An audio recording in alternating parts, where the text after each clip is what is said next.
বঙ্গোপসাগরের নিম্নচাপ, রাতভর বৃষ্টিতে জলমগ্ন কৈখালী, হলদিরাম, চিনার পার্ক, বিপর্যস্ত জনজীবন। বঙ্গোপসাগরের ওপর তৈরি হওয়া নিম্নচাপের জেরে রাজ্যে শুরু হয়েছে বৃষ্টিপাত। গতকাল রাত থেকেই দক্ষিণবঙ্গের বিভিন্ন জেলায় শুরু হয়েছে বিক্ষিপ্ত বৃষ্টি, আর তাতেই বিপর্যস্ত হয়েছে কলকাতা সংলগ্ন একাধিক এলাকা।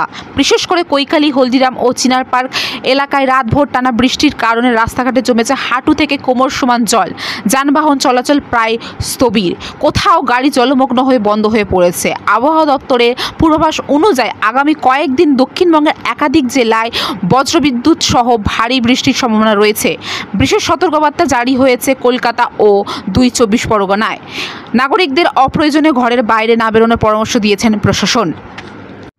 আমাদের অ্যাসিস্ট্যান্ট এডিটর বিশ্বজিৎ প্রামাণিকের রিপোর্টারের সঙ্গে আমি রিঙ্কি, নিউজ কলকাতা 24।